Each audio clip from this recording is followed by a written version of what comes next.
ये जो आंसू गिर रहे हैं इसकी कीमत क्या है? कौन सा सरकार जो है इस देश में जो मुआवजा लगाकर इस आंसू की कीमत दे सकती है? आप किसी के परिजन को जब मार देते हैं और ये सुचारू रूप से आप व्यवस्थित ढंग से मारने का काम कर रहे हैं, इन सारे क्लिनिक पर, इन सारे डॉक्टरों पर जांच होनी चाहिए।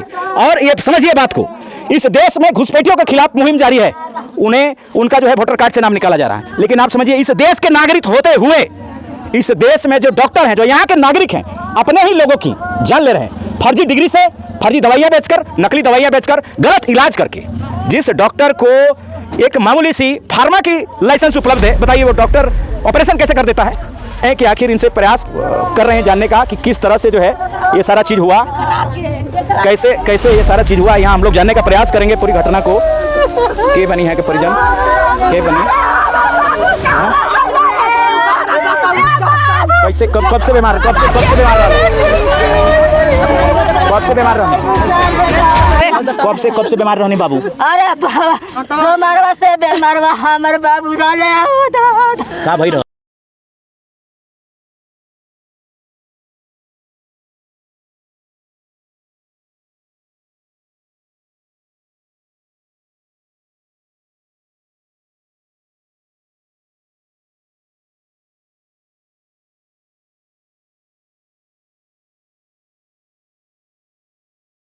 नमस्कार, मैं हूं विनय पुरी और आप देख रहे हैं राष्ट्र योद्धा न्यूज़। इस वक्त हम लोग सेवतापुर में हैं, जो कि संयोग से मेरा ही गांव है।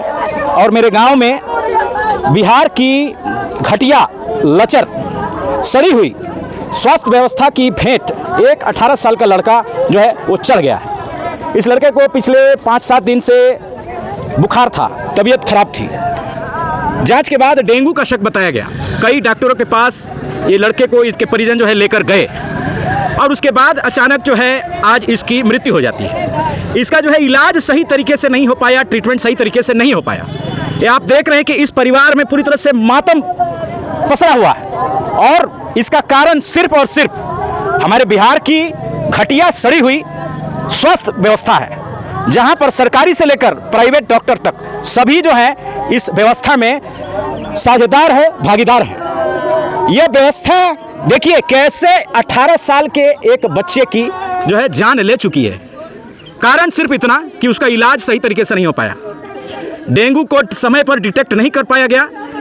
जब अस्पताल ले जाया गया, जब इसे डॉक्टर के पास ले जाया गया, तो एक डॉक्टर से दूसरे के पास, दूसरे से तीसरे के पास सिर्फ इसको रेफर करने का खेल खेला गया और सही इलाज कोई नहीं कर पाया। बीमारी को एक्चुअल उसकी स्थिति क्या है, कंडीशन क्या है, ये डायग्नोज कोई नहीं कर पाया। और आज ठीक 7 दिन 8 दिन के बाद आप देख रहे हैं कि हालत क्या है। इस परिवार का लड़का, क्या एनडीए या फिर महागठबंधन, क्या आप इनकी जान लौटा सकते हैं? आप बिहार में बदलाव की बात करते हैं, बिहार को बदलने की बात करते हैं, तो अगर व्यवस्था वही है, सरकार किसी की भी हो, तो ये व्यवस्था कैसे बदलेगी?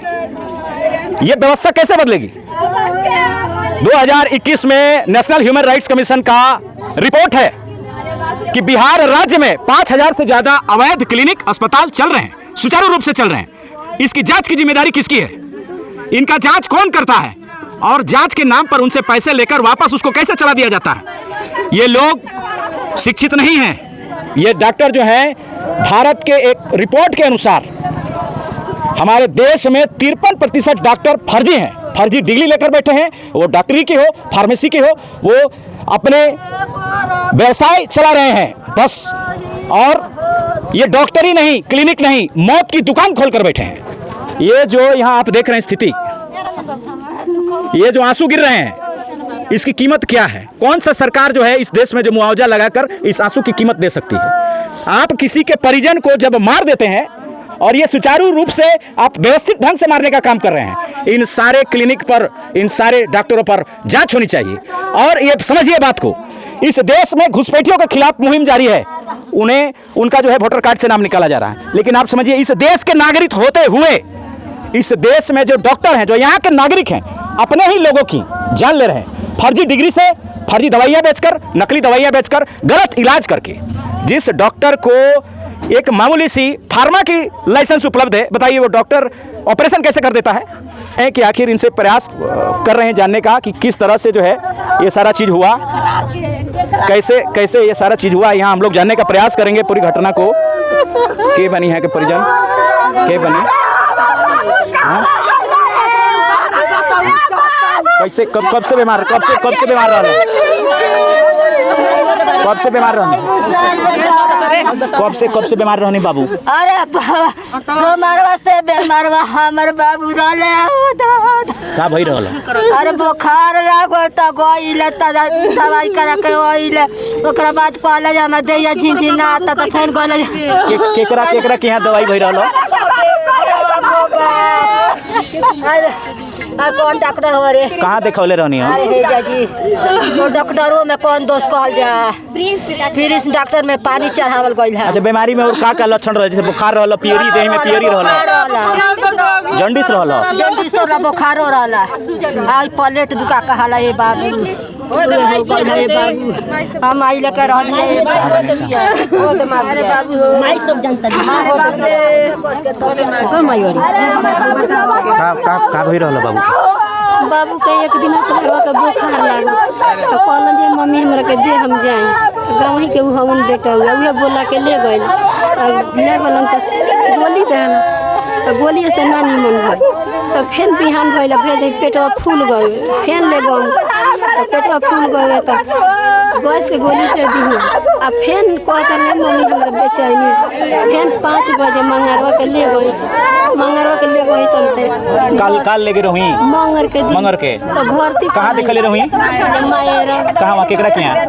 प्रिंस डॉक्टर प्रिंस छुट्टी ना करे रहूं उम्मी के बड़ी आई लेके गई से जब तो वैसे क दिन ले इलाज भइल हो प्रिंस डॉक्टर के यहाँ? 2 दिन इलाज। एक दिन मंगर के पानी चढ़ल आ फेन फेन रतिया खान ले गइल बानी। सोमवार के फेन ले गइल बानी आ पानी चढ़ल आ फेन 11 बजे ले के बाबू के चल गइल। वो जाए ना देत रहूं ठीक बा हम के भरी आई। अच्छा, काल वजह से काल फिर सिवान गई रहूं? सिवान ले गई सो जी, सिवान ले गई सो जांच भऊ यही तरह से जांच होत ले गई सो तो ऑक्सीजन पर जहाँ है बड़का हॉस्पिटल में वाईसी में तो में डाल के कौन नॉर्मल हो गए वो बहुत रंगे लो जाई कोनो एथी बाला हम के रो काला करो खला तनी कंट्रोल भैया यही और वो क जना संतान बने? 2 जना बेटा बेटी मिल के 3 जना। लड़का के उनकर उम्र कितना रहल? अभी 18 ना भई रहो। 18? अभी 18 ना भई रहल? पढ़त गरीब घर भैया तो मैं हमने के पोसत रहनी दादा। इनका नाम अजेंद्र रहल ना? ये अजेंद्र यादव लड़के का नाम था। पूरी स्थिति हमने आपको दिखाई। पिछले 5-7 दिनों 8 दिनों से जो है इलाज चल रहा था और किस तरह की जो है भावुकतापूर्ण बातें जो आप सुन रहे हैं। कोई व्यक्ति बीमार पड़ता है तो लोग दौड़ते हैं डॉक्टर के पास, डॉक्टर को भगवान मानते हैं, भगवान का रूप मानते हैं। इस भरोसे से निश्चिंत होकर डॉक्टर के पास जाते हैं कि उसका सही इलाज होगा। लेकिन हमारे देश में, हमारे राज्य में बैठे ऐसे डॉक्टर जो जान ले रहे हैं, बैठकर लाइसेंस लेकर ये जान लेने का काम कर रहे हैं। आप कहेंगे कि मैं गलत इल्जाम लगा रहा हूं, हो सकता है उनके पास डिग्री हो। आपके पास डिग्री है और ज्ञान नहीं है तो फिर आपका जो ज्ञान है वो किस काम का है? आपकी जो डॉक्टरी है वो किस काम की है? 18 साल का लड़का, इसकी मौत का जिम्मेदार कौन है इस प्रदेश में? इसका जवाब एनडीए देगी या महागठबंधन के नेता देंगे? इसका जवाब नीतीश कुमार देंगे या तेजस्वी यादव देंगे? क्योंकि यहाँ एक यादव का लड़का जो है दुनिया छोड़कर चला गया। इस परिवार में पूरी तरह से मातम पसर चुका है। ये देख रहे हैं आप, इधर जो है अभी उसकी शव को लेकर जाया जा रहा है, शव को लेकर जाया जा रहा है अंतिम संस्कार के लिए। ये आप देख रहे हैं शव लेकर जाया जा रहा है अंतिम संस्कार के लिए। शव आगे जा चुका है, लोग जा रहे हैं। ये स्थिति बिहार में कौन बदलेगा? बिहार में जो बदलाव की बात करते हैं, जो बिहार को बदलने की बात करते हैं, हम ये जानना चाहेंगे इस चुनाव में भी और इस चुनाव के बाद कि कौन सी सरकार आती है और इस व्यवस्था को किस तरह बदलती है। इस वक्त तो जरूरत है ऐसे सभी फर्जी डॉक्टरों की डिग्री जांच करने की, सभी ऐसे फर्जी क्लिनिक, अस्पताल, प्राइवेट, निजी जो भी चल रहे हैं सारे की जो है स्क्रूटनी हो, जांच हो, इनको बैन किया जाए। और इनको अगर ये किसी भी तरह की गलत चिकित्सा की गतिविधि में पाए जाते हैं, कम से कम उम्र कैद की सजा ऐसे हर फर्जी डॉक्टर को होनी चाहिए। आप मैं जो बात कह रहा हूं वो तथ्य पर आधारित है, रिसर्च पर आधारित है और पूरी तरह प्रामाणिक है।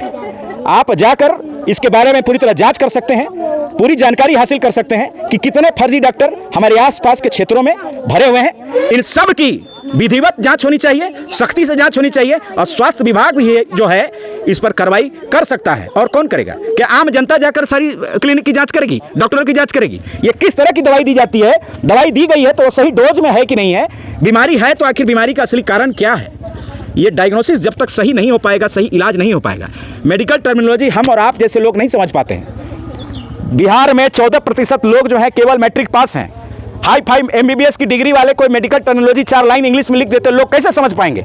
लोग कैसे जान पाएंगे कि हम सही डॉक्टर के पास गए हैं या नहीं गए हैं? तो जब बेसिक जानकारी किसी डॉक्टर को अगर है, ऐसे सही डिग्री वाले डॉक्टर अगर हमारे आसपास हैं, हम उनके पास इलाज के लिए जाते हैं, तो ऐसे डॉक्टरों की जिम्मेदारी बनती है कि हमें सही डॉक्टर के पास रेफर करें, सही अस्पताल रेफर करें और उसकी जो इनिशियल कंडीशन है बीमारी की, उससे पूरी तरह जानकारी हमें दें, उसके बारे में अवगत कराएं, ताकि जो है हम सही इलाज करा सकें। मेडिकल फैसिलिटीज़ की जो है यहाँ पर कमी है, दूरी है यहाँ से मान लीजिए गोरखपुर जाना पड़ता है 4 घंटे 5 घंटे में लोग दम तोड़ देते हैं। ये लड़का, इसको जो है मैरवा में एडमिट था, उसके बाद सिवान कल ले जाया गया, कल रात पूरी रात सिवान में था। सुबह जब इसे गोरखपुर रेफर किया गया और गोरखपुर ले जाया जा रहा था तो रास्ते में इस लड़के ने दम तोड़ दिया। खैर सवाल अब भी वही रहेगा कि इसके जिम्मेदार कौन है। और जो बदलाव की बात करते हैं, झूठे बदलाव, जो झूठे वादे किए जा रहे हैं हर पार्टी द्वारा, हर नेता द्वारा, हर जनप्रतिनिधि द्वारा, तो इसका निराकरण कौन करेगा? किस तरह का बदलाव आप लाएंगे? आपके मुद्दे क्या हैं? आप जनरल बातें करते हैं बदलाव, ये बदलाव आप लाइए, ये बदलाव लाइए कि जो है जान बच सके, कम से कम इतना तो कर सके कि लोगों की जान बच सके। इस बदलाव को कम से कम कीजिए। सड़क, नल, जल, बिजली, पानी आप छोड़ दीजिए, कम से कम जान बचाने का प्रयास ये सरकार करे, बस इतना ही कहना है। और इस तरह की गतिविधियों पर, चीज़ों पर DM साहब से भी अनुरोध है कि आप जो है संज्ञान लें, कम से कम अपने जिले के तो आप ही मालिक हैं, कम से कम इस पर जो है कड़ी कार्रवाई करें, सख्ती से कार्रवाई हो। सारे फर्जी निजी डॉक्टर, सारे फर्जी क्लिनिक, सारे अस्पताल क्या क्वांटिटी वो दवाई रखते हैं, किस तरह की डोसेज देते हैं, हर तरह की जो है जांच तुरंत हो और इसको युद्ध स्तर पर किया जाए। वरना एक एक जान की जिम्मेदारी जिला प्रशासन की है, एक एक व्यक्ति की जान की जिम्मेदारी जिला प्रशासन की है। ये आप जान मार रहे हैं, आप ऊंचे ऊंचे प्रशासनिक पदों पर बैठकर केवल लोगों की जान मार रहे हैं, आप सिर्फ जान मारने का काम कर रहे हैं। नमस्कार।